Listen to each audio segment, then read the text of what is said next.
Hello and welcome to the Litany of Catholic Martyrs for January 27th. As always, please remember to pray for those who had loved ones who were martyred on Easter Sunday in Sri Lanka. The Church, in her infinite wisdom, deemed it fitting and proper that each day Catholics remember those who offered the ultimate sacrifice for Christ and his bride, the Church. Let us honor these men, women, and children with the words of Pope Emeritus Benedict XVI. It is very important to oppose the lies and half-truths of the devil with the whole truth. Yes, there is sin in the Church and evil, but even today there is the Holy Church, which is indestructible. Today there are many people who humbly believe, suffer, and love, in whom the real God, the loving God, shows himself to us. Today God also has his witnesses, Martyrs, in the world. We just have to be vigilant in order to see and hear them. The word martyr is taken from procedural law. In the trial against the devil, Jesus Christ is the first and actual witness for God, the first martyr, who has since been followed by countless others. Today's church is more than ever a church of the martyrs, and thus a witness to the living God.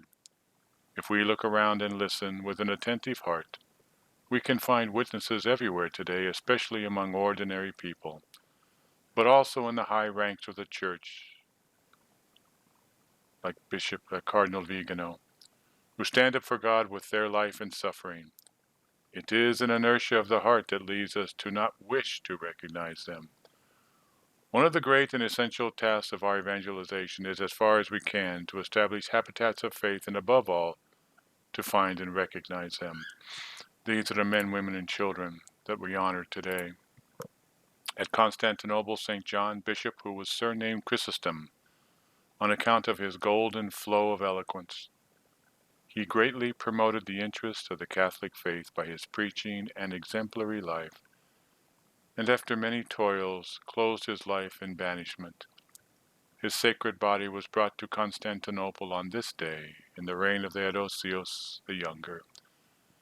It was afterwards taken to Rome and placed in the Basilica of the Prince of the Apostles. This illustrious preacher of the Word of God, Pius X declared and appointed heavenly patron of sacred orators.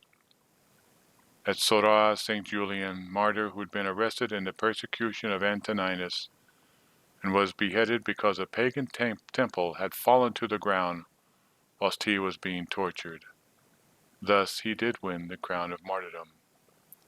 In Africa, St. Avitus, martyr. In the same country, the holy martyrs Datius, Retrus, and their companions who suffered in the persecution of the Vandals. Also the holy martyrs Dativus, Julian, Vincent, and 27 others. At Rome, St. Vitalian, who was a pope. At Le Mans, the demise of St. Julian, the first bishop of that city, who was sent there by St. Peter to preach the gospel.